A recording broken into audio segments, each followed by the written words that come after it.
যান দুর্ঘটনা বর্তমানে এ রাজ্যে নিত্যদিনের ঘটনায় পরিণত হয়েছে। এমন একদিন বাদ যায় না যে আজ রাজ্যের কোনো না কোনো স্থানে যান দুর্ঘটনা ঘটেনি। আর তাতে করে বহু মানুষের যেমন প্রাণহানি ঘটছে, তেমনি বহু মানুষ জীবনের জন্য পঙ্গু হয়ে ঘরে বসছে। বৃহস্পতিবার সাত সকালে এমনই একটি যান দুর্ঘটনা ঘটে সোনামুড়া মহকুমার বক্সনগর মোটর স্ট্যান্ডে। ওই সময় TR01D 2820 নম্বরের একটি যাত্রীবাহী অটোরিকশা মোটর স্ট্যান্ডে দাঁড়িয়েছিল।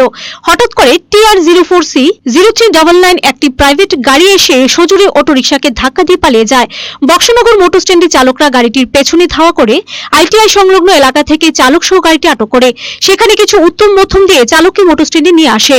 যদিও সিন্ডিকেটে বসে শ্রমিক নেতারা বিষয়টি মীমাংসা করে নেয়। জানা যায় প্রাইভেট গাড়িটির মালিকের বাড়ি রাজধানী ধলেশ্বর এলাকায়। তবে এই বিষয়ে আহত অটো চালক ইমান হোসেন কি বলেছেন শোনা যাক।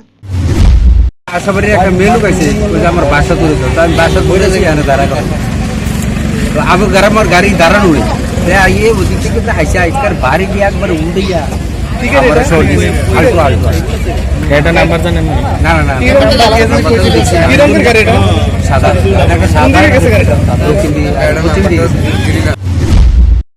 Bureau report, such India TNN।